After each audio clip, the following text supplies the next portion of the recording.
हाल ही में मैंने एक रील बनाई जिसमें मैंने कहा कि आईआईटी बाबा का जो एग्जाम्पल है वो बहुत इंस्पिरेशनल नहीं होना चाहिए because it reflects a failure of our society, failure of our education system. Because बहुत यंग लोग, बहुत इंटेलिजेंट लोग अगर मेन स्ट्रीम छोड़ के संन्यास ले लेंगे तो हमारा देश प्रोग्रेस नहीं कर पाएगा और it pin points to the failure also of our education system. और जिस लेवल की कंट्रीब्यूशन करी जा सकती है यंग लोग नहीं करते, उसके बहुत रीजंस थे। अब ऑब्वियसली क्योंकि वो 60 सेकंड की रील थी इसलिए उसमें बहुत ज़्यादा कॉन्टेक्स्ट नहीं था। उस रील ने बहुत इंटरेस्ट जनरेट करा, बहुत जगह रीशेयर हुई, बहुत जगह लोगों ने कमेंट्स दे और मुझे लगता है एक बहुत अजीब, एक बहुत इंपॉर्टेंट पॉइंट पे उसने रेजोनेट किया, तभी वो इतना फैली। और वो पॉइंट पॉजिटिव और नेगेटिव दोनों रिएक्शंस क्रिएट करता है। उस रील में मैं ये नहीं बता पाया कि मेरे खुद की भी कुछ एक्सपीरियंस है जिन पे वो बेस्ड थी वो बात। और वो एक्सपीरियंस ये थे कि अपने लाइफ में मैंने 7 मेडिटेशन रिट्रीट्स अटेंड किए हैं। 7 रिट्रीट्स बिल्कुल साइलेंट रिट्रीट्स थे, प्रॉपर स्पिरिचुअल प्रैक्टिस और मेडिटेशन के रिट्रीट्स थे। 7 में से 4 रिट्रीट्स ऐसे थे जो 10-10 दिन वाले थे, बाकी छोटे थे 3-3 दिन के। इन 7 रिट्रीट्स का इतना इम्पैक्ट था मुझ पे कि मैंने ऑलमोस्ट संन्यास ले लिया था। मैंने एक ऐसे मोनेस्ट्री पे जीरो इन कर लिया था जिसमें आप you can become a temporary monk. आप मंक उठ के वाउस ले सकते हो और आप संन्यास ले सकते हो कुछ देर के लिए, जो कि मुझे बहुत फीजेबल ऑल्टरनेटिव लग रहा था। और मेरे घर वाले, मेरे पेरेंट्स लेजिटिमेटली डरे हुए थे कि मैं वो स्टेप कर लेता और मैं वो एक्चुअली में कर लेता। The reason that I want to tell you all this is I want to tell you exactly क्या हुआ, क्यों हुआ, क्या निकला, क्या नहीं निकला, so that you have that alternative and that perspective, so that you can be more educated. किसी भी चीज़ से इंप्रेस होने के लिए या नाराज़ होने से पहले आपके पास एक कॉन्टेक्स्ट होना चाहिए जो क्रिटिकल थिंकिंग और किसी भी इन्फॉर्म्ड इंसान के लिए एक प्राइमरी प्रीरिक्विजिट है मेरे हिसाब से, जो आज की डेट में सबसे ज़्यादा मिसिंग है। सो एनीवे, मेरे रिट्रीट्स सारे के सारे साइलेंट रिट्रीट्स थे। साइलेंट रिट्रीट्स का मतलब ये होता है कि आपका मोबाइल फ़ोन आपसे ले लिया जाता है, रिट्रीट से पहले लॉकर में डाल देते हैं वो। आपको कोई भी कांटेक्ट नहीं कर सकता है, आप किसी को कांटेक्ट नहीं कर सकते हो during the retreat. You can not talk, आपको डिस्करेज करा जाता है आई कांटेक्ट बनाने से भी, बिकॉज वो चाहते हैं कि आप अपने अंदर जाओ। The whole idea is that you should explore yourself from the inside and see what is the nature of the mind. Nature of the mind समझना इज द बेसिक थिंग।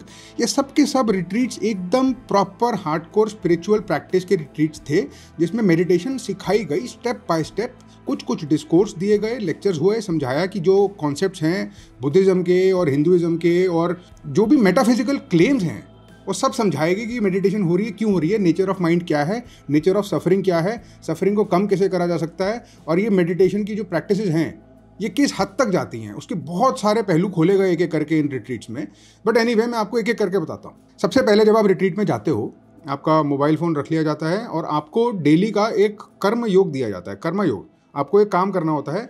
एक रिट्रीट में मुझे मिला झाड़ू मारने का, सीढ़ियों को झाड़ू मारने का। एक रिट्रीट पे मुझे काम मिला बर्तन साफ करने का, और लोगों को भी, सबको कोई ना कोई टास्क मिलता है जो आपको डेली करना होता है। एक रिट्रीट पे मुझे मिला टॉयलेट साफ करने का, पब्लिक टॉयलेट साफ करने का। 10 दिन मैंने पब्लिक टॉयलेट साफ करे with absolute perfect happiness and no hesitation. But उसने मेरी ईगो के चिथड़े उड़ा दिए। I had no ego, no arrogance, because उस रिट्रीट के बाहर I was assistant commissioner, deputy commissioner. Inside the retreat I was cleaning toilets and I was perfectly happy doing it. Anyway, let's go further. In meditation retreats में meditation सिखाई गई धीरे धीरे और discourse दिए गए कि कैसे मेडिटेशन करी जाती है। आपको बहुत धीरे धीरे समझ में आता है। स्टार्टिंग में तो इट इज़ नॉट क्लियर आप मेडिटेशन ठीक से कर भी रहे हो कि नहीं कर रहे। You are always confuse. आधा टाइम आप नींद में चले जाते हो, कभी कभी आप ओवर एक्टिव होते हो। बार बार यही मैसेज आता है कि आप ऑब्जर्व करो, observe the sensations of the body, observe what is going on in your mind. और ये चीज़ धीरे धीरे ऑब्जर्व कर करके इतने दिनों के बाद आपको ये धीरे धीरे रियलाइज होनी होती है कि ये शायद ठीक बोल रहे हैं, कुछ भी परमानेंट नहीं है, देयर इज नथिंग परमानेंट। जब विपासना करी तो the term that was used is anicca. Anicca is a Pali word which means anitya, which is impermanence. Observe करो बैठ के, दर्द होती है, पेन होती है, खुशी होती है, उदासी होती है, थॉट्स आते हैं, फिजिकल या मेंटल, आगे चले जाते हैं। कुछ भी परमानेंट नहीं है। इस चीज़ पे चिंतन करा जाता है, इस चीज़ पे कॉन्स्टेंटली रीइंफोर्समेंट करी जाती है और ये चीज़ सच है, इस चीज़ में दम है, there was power in it. मैं यहाँ गया क्यों, मेडिटेशन रिट्रीट पे जाने की नौबत क्यों पड़ी? एग्जैक्टली वही नौबत पड़ी मुझे जो नौबत बहुत लोगों को पड़ती है आज की डेट में, when they are seeking relief, when they are seeking therapy, when they are understanding and realizing that the world is very difficult, very hard, it is not easy to survive in this world because the randomness is too much chaos. धीरे धीरे आपको ये भी vibe आने लगेगी जब आप 20-21 साल के बाद एडल्ट लाइफ में एक्चुअली में पार्टिसिपेट करना स्टार्ट करोगे कि ये दुनिया फेयर नहीं है। अब इन चीज़ की जो रियलिटी है ना, ये reality is very hard to swallow and it causes stress. The world is very stressful and I was wanted help, मुझे रिलीफ चाहिए था डेस्परेटली। मेरे को कुछ नहीं समझ में आ रहा था कि वो रिलीफ मुझे मिलेगा कैसे। मुझे ये एक ओवरवेलमिंग सेंसेशन थी वहाँ जाने से पहले कि मुझे लोगों से दूर होना है। पहले मुझे किताबों से, लोगों से, कहीं से भी कोई हेल्प नहीं मिल रही थी और मुझे बिल्कुल भी विश्वास नहीं था कि थेरेपी वेरेपी मेरे लिए कोई काम करने वाली है, बिकॉज मुझे रियलाइज़ हो गया था मेरे अंदर ही प्रॉब्लम है, इसको एड्रेस करने के लिए यहाँ दूर जाना पड़ेगा। जो बेस्ट पॉसिबल ऑल्टरनेटिव मुझे दिखा वो था संन्यास, मेडिटेशन और स्पिरिचुअलिटी और इवन रिलीजन। मुझे लगा कि ये जो इतने बड़ी बड़ी अथॉरिटीज़ हैं, गौतम बुद्ध, वेदास, इनमें तो जवाब होगा ही होगा, इसको कौन डाउट कर सकता है। That was my supposition, that was my assumption. और इस सपोजिशन को लेके मैं वहाँ पर गया रिलीफ ढूंढने के लिए। रिलीफ मुझे मिला, I found the relief, it worked, it actually works. Meditation is one of the best things that you can do for your self. मेरी एंजाइटी कम हुई, मेरी डिसीजन मेकिंग पावर बढ़ी, मैं वो डिसीजंस ले पाया जो आज तक मुझे इम्पैक्ट करते हैं पॉजिटिवली। मेरे को वो जो हौसला जो मुझे चाहिए था अपने अंदर बड़े डिसीजंस लेने का, IRS छोड़ने का, और जो भी मुझे करना था, the way I was going to choose the path of my life partner etcetera, I got that clarity from there. That technique was so powerful that it had that impact on me, but it was not all positive and this is the critical point. जब मैं वो experience कर रहा था तो उस discourse में एक चीज़ धीरे धीरे समझाई जाती है, आपको समझाया जाता है कि हर चीज़ इम्परमानेंट है, आपको बताया जाता है कि इस इम्परमानेंस का और इस सफरिंग का एक इलाज है। वो जो मेडिटेशन आप सीख रहे हो उसका according to religion, according to organise religion, उसका पर्पस ये है, अल्टीमेट पर्पस ये है कि वो एक जरिया है आपको अल्टीमेट रियलिटी दिखाने का। अगर आपको अल्टीमेट रियलिटी समझ में आ गई तो आपको मोक्ष मिल जाएगा, निर्वाण मिल जाएगा, आप बिल्कुल इस लाइफ और डेथ के साइकिल से एग्जिट कर लोगे और आप बिल्कुल परफेक्टली एनलाइटेंड हो जाओगे। This is the overall assumption as to what will it lead to. जो ऑब्वियसली इन मेडिटेशन रिट्रीट्स में होता है वो इट इज एन इंट्रोडक्शन, एक ट्रेलर दिखाया जाता है, आपको टेक्निक सिखाई जाती है। ज़्यादातर लोग उस टेक्निक को बाद में भूल जाते हैं और बट अजम्पशन ओवरऑल ये थी। अब मेरे साथ भी ये हुआ और मैं से बहुत डीपली इम्पैक्ट हुआ। I was impacted to the point I read everything I could on spirituality, western philosophers, scientists, Indian philosophers, mythology and spirituality. I consumed all this for the course of 3 years. I practiced Buddhism and I practiced meditation and mindfulness as much as possible. It was the prescription कि आप सारा time mindful रहो, दिन में 2 या 3 बार at least practice करो। मैं वो कर रहा था and I was constantly going to retreat to refresh this knowledge, to make sure कि I am moving on to that path of enlightenment, क्योंकि मुझे लग रहा था कि there is an end to this suffering. Who can doubt that fundamental truth that has been said by the Buddha himself? And I was moving on that direction. मुझे जो benefits मिले और जो मुझे क्लैरिटी मिली वो मुझे इतनी ज़्यादा इम्पैक्टफुल मिली, इतना मुझे उसका पॉजिटिव बेनिफिट हुआ दैट आई थॉट दैट इसका जो अल्टीमेट रिजल्ट है, इसका जो ये प्रेमिस है कि निर्वाण भी मिल जाएगा, ये भी पॉसिबल है। Because obviously it had over delivered on my promise. जो चीज़ मुझे कहीं नहीं मिली मुझे वहाँ मिली थी, मुझे वहाँ पर रिलीफ मिला था। पर उससे मैं इतना इन्फ्लुएंस हो गया कि फिर जब when I came out of it तो मैंने 2 चीज़ें नोटिस करी। एक तो कुछ देर के बाद उसका इफेक्ट धीरे धीरे खत्म होने लगता है। जैसे ही आप दुनिया में रीएंगेज करते हो ना, the effect starts to depreciate और 2 या 3 या 4 दिन में वही मंकी माइंड आपका वापस आ जाता है। वहाँ पर उस शांत माहौल में मंकी माइंड के पास कोई स्टिमुलेशन नहीं होती है, कोई अपॉर्चुनिटी नहीं होती है खुद को एंगेज करने की। ना कोई खास किताबें पढ़ सकते हो आप, ना किसी से बात कर सकते हो, ना आपके पास फ़ोन है, there is no scrolling, no nothing.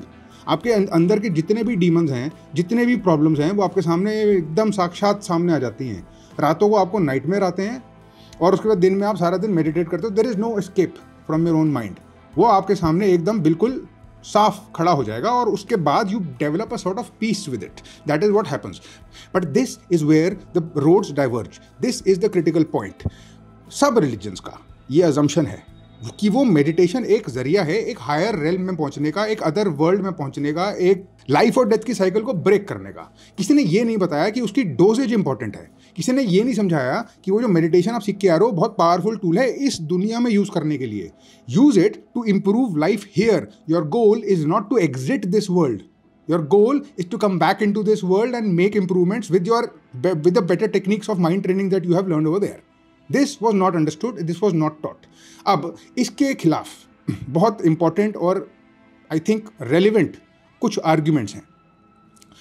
सब रिलीजन्स ये अज्यूम करते हैं और इस प्रेमिस पे बेस्ड है कि रीबर्थ होता है। सबसे पहली बात तो रीबर्थ होता है, डेथ के बाद हमारी बॉडी में से कुछ बच जाता है, समथिंग रिमेन्स, रीबर्थ में हम बार बार फंसे रहते हैं, और इस रीबर्थ को अगर एग्जिट करना है तो हमको ये वाला स्पिरिचुअलिटी वाला, रिलीजन वाला और मेडिटेशन वाला पाथ चूज करके वहाँ पे निकलना पड़ेगा। अब इसमें प्रॉब्लम ये है, सबसे बड़ी problem, biggest problem ever, there is no direct proof of God, there is no direct proof of afterlife, there is no direct proof of the soul. ये जो सारे के सारे अजम्पशंस हैं ये डाउटफुल हैं अपने आप में ही। सोल की बात करते हैं, हम अज्यूम करते हैं, इसमें कोई डाउट ही नहीं है, और बुद्धिज़्म और हिंदुज़्म दोनों बहुत डॉगमेटिकली इस चीज़ में बिलीव करते हैं कि सोल होता है और रीबर्थ तो होता ही है, आत्मा। ये अजम्पशन है कि ये सारी की सारी दुनिया भ्रम है, माया है, इसको सीरियसली नहीं लेना है। This has to be sort of cut off, and the more you are able to see this the better you are. तो लॉजिकली सोचने के बाद मुझे रियलाइज़ हुआ कि ये जो प्रेमिस है कि भाई दूसरी दुनिया है और इस दुनिया में से हम बहुत ज़्यादा मेडिटेशन करके निकल सकते हैं, इसमें बहुत बड़े फ्लॉज निकले मेरे हिसाब से। लॉजिकली मैं इसे कन्विंस नहीं हो पाया। बेनिफिट बहुत मिले मुझे उस टेक्निक के, बट प्रेमिस क्वेश्चनेबल था। सबसे पहली बात तो कहा जाता है कि आपको हो सकता है इस जन्म में ना मिले, आपको बाद दूसरे जन्म में मिले, but there is no evidence कि इस जन्म के बाद कुछ होगा भी। सबसे पहली बात, मरने के बाद कोई वापस नहीं आया। So I don't think that can be taken as dogma without questioning it. Though, वो कहते हैं कि सोल्स बार बार रिसाइकल होते हैं, और जब तक आप एग्जिट नहीं करते इस लाइफ और डेथ के साइकिल से, आप रीबर्थ लेते रहोगे। एनीवे, इन पॉइंट्स के बाद मुझे रियलाइज़ हुआ कि अगर कोई बड़ा क्लेम करा जा रहा है तो बहुत बड़ा एविडेंस भी चाहिए उसके लिए, और ऐसा कोई एविडेंस नहीं था। देयर वॉज जस्ट फेथ, एक फेथ था कि ऐसा होता है। And this I think is the problem. The technique was powerful, there was benefit, there was psychological good to be had, but there was no other world, there was no God that was possible to achieve, there was no end to suffering, and there was definitely no end to my problems. What was happening is मैं improve हो रहा था अपनी खुद की problem को solve करने के लिए, जो कि एग्जैक्टली हुआ, वो हुआ, और वही आपके साथ भी होगा अगर आप जाओगे। I would highly recommend everybody to practise meditation and to learn it properly from somebody who knows. This is very important. आप अगर करोगे तो आपकी लाइफ में इंप्रूवमेंट गारंटीड है, होगी ही होगी। It is a Meta skill, it's a very powerful skill, but the meditation and spirituality are a means to an end. They are functional, they are not the end in itself. This is the critical distinction that is to be made. उसको use करना है हमको, उसको लेके हमारे को इस दुनिया से बाहर नहीं निकल जाना, ना वो उसमें इतनी पावर है कि हमको इस दुनिया से वो निकाल सकता है। Therefore, the message that I want to relay is that critical thinking is very important। सबसे पहली बात तो एक हेल्थी डोज ऑफ स्केप्टिसिज्म होना चाहिए हम में। There is research which says, it affirms कि जो लोग रिलीजियस बिलीफ में, गॉड में और स्पिरिचुअल प्रैक्टिस करते हैं, वो इम्प्रूव करते हैं अपनी लाइफ को, उनकी एंजाइटी कम होती है, उनके पास कम्युनिटी का सपोर्ट ज़्यादा होता है, वो स्ट्रेस कम लेते हैं, और उनकी लाइफ में ओवरऑल वेलबींग ज़्यादा रहती है। इसमें कोई शक नहीं है, इसमें कोई शक नहीं है, और यही होना चाहिए। पर इसका ये मतलब नहीं है कि वो अल्टीमेट ट्रुथ है, इसका ये मतलब नहीं है कि इस दुनिया को कटा के हमको वहाँ पर जाना है, इसका ये मतलब नहीं है कि ये गलत है और वो सच है। There is no higher truth other than the ones that we can perceive. उनकी बहुत स्ट्रॉन्ग आर्ग्यूमेंट है रीबर्थ पे और साइकिल पे, cycle of life and death पे, but there is no evidence that हम मरने के बाद कहीं और बचेंगे कुछ। क्या आपके पैदा होने से पहले कुछ था? तो आपके मरने के बाद क्या होगा फिर? There is nothing, there is no data. Why is there no data? Is that because there is no brain, and the brain was created at the time of conception and birth. The brain will be destroyed at the time of death. We are the body, we are not a soul. This is the primary basic assumption of scientific materialism, which is the view that science and biology and physics and chemistry is showing us, which is exactly what we need to survive. This is what helps us. जब हमको होता है, जब हमारे को परेशानी होती है, जब एक कुछ भी होता है, तो स्पिरिचुअलिटी हमारी लाइफ को ईजी करती है, मेडिटेशन हमारी लाइफ को और ईजी करती है एक टूल बन के। पर उस चीज़ की पुल को हम डिनाई नहीं कर सकते। उस चीज़ की पुल का मतलब ये नहीं है कि उसको एक एस्केप रूट बना के बिल्कुल ही दुनिया को कटाने का एक बहाना मिल जाएगा। अगर आपको एक्चुअली में वो लग रहा है, तो I think you are mistaken, and you should actually readdress and actually use a bit of critical thinking to question the assumptions that are being said. मैंने जितने भी रिट्रीट्स बताए आपको, मैंने सब, और हर रिट्रीट का एक टीचर था जो कि एक बहुत सीनियर और एक बहुत प्रैक्टिस्ड मेडिटेटर था। कुछ लोग तो ऐसे थे जो they were actually very very good with meditation, और 20-20, 30-30 साल उन्होंने किया था। I don't think they were enlightened, they were very good, very peaceful. बहुत कुछ उन्होंने अपनी लाइफ में सेक्रीफाइस किया हुआ था उस पाथ के लिए, बट मुझे वो पाथ समझ में नहीं आया, क्योंकि एक तो वो पाथ डिपेंड करता है एक दूसरी दुनिया पे जिसकी कोई एग्जिस्टेंस की प्रूफ नहीं है। दूसरा, अगर वो पाथ है भी और मुझे लगता है कि भाई अगर मुझे मोक्ष हो सकता है मिल जाए, इस जन्म में नहीं मिलेगा तो अगले जन्म में मिलेगा, और पूरी जन्म मैंने इसकी चेज में निकाल दी, what is the opportunity cost I am giving? और अगर नहीं मिला तो ये जो मुझे मिला, ये तो मुझे पता है ना, this brain that I have, this mind that I have, this body that I have, even if it is temporary, even if it is going to suffer, even if it is not going to get me anywhere, it is a gift. As far as I can tell you, as far as I can feel, it is a very lucky thing to have it. और उस चीज़ को use करना है. हाँ, उसमें confusion होगी, हाँ उसमें स्ट्रेस होगा और सारी की सारी चीज़ों को हमको हैंडल करना पड़ेगा इसके साथ. बट इट डजंट मीन कि it is the purpose of this body is to actually exit this body. That I think is absolutely nonsense and I think that is counterproductive and even harmful. हमारा देश बहुत तेज आगे बढ़ रहा है. We need engineers, we need doctors, we need people who are smart, we need people who are actually wanting to get inside that mess of chaos and randomness. उस chaos और randomness को फेस करना, उसको टेम करने की कोशिश करना impossible है, मुश्किल है, बट एग्जैक्टली वही करना होता है. एंटरप्रेन्योर्स वही करने की कोशिश करते हैं. कोई अगर पॉलिसी मेकर होता है तो वही करने की कोशिश करता है. हमारे यहाँ देश में लीडर्स हैं जो ये एग्जैक्टली करते हैं. हमारे देश में लीडर्स हैं जो सन्यासी भी हैं और ये दुनिया के अफेयर्स को भी हैंडल करते हैं. हमारे देश में ये सब वैरायटी है. बट एक डेंजरस वैरायटी मुझे लगता है अब आ गई है, वो ये है जो ये क्लेम करती है कि दुनिया की लाइफ का एंड और purpose of life will be achieved by obtaining sannyas. This I do not believe is true, when I actually believe that it is harmful, and I think this critical thinking and this healthy dose of skepticism is a prerequisite for anybody who calls themselves educated. So if the end of this conversation is that the whole thing will boil down to faith. Faith by definition एक ऐसी चीज़ होती है जहाँ पर logic approach नहीं कर सकता. But इसका मतलब ये नहीं है कि जिस चीज़ पे फेथ है वो सच है. If you are really bothered about what is true and not, then you have to doubt. Doubt is the thing that this brain does, and that is the reason that we are able to progress. तो अगर आपको blind faith करना है तो blind faith खुद पे करो. Do not have blind faith in somebody else because that is the shiny new object in the horizon. जब आप वहाँ पहुँचोगे आपको पता चलेगा कि वो लोग भी किसी न किसी चक्कर में फंसे हुए हैं और उनकी भी लाइफ का कोई प्रॉब्लम सॉल्व नहीं हुआ है एकदम फंडामेंटल लेवल पे. They are very much in the world of suffering and pain and confusion. अगर कोई मोनेस्ट्री चलाता है तो उसको भी उसके फंड्स अरेंज करने पड़ते हैं टू मेक श्योर कि वो चलती रहे. जहाँ मैं गया था वहाँ पर नॉमिनल फीस थी, बट फीस थी ताकि वो काम चलता रहे. And there was no profit motive, but they were very much in the part of this world only. They had not exited this world and I don't think they were looking to actually exit it any time soon. It was going to happen. I absolutely doubt that. So if you are going to have faith, then have faith in yourself. ये proven है, it is proven that there is no end to the limits of human beings. आपकी कोई limit नहीं है. अगर आप किसी चीज़ के पीछे पड़ गए या आपको कुछ फोर्सेस ने मजबूर कर दिया तो आप कोई भी चीज़ फाड़ सकते हो. You can do anything that you want to do, provided you really, really, really want to do it. That I have faith in. So if you are going to have faith in something, then have faith in yourself. Thank you and all the best.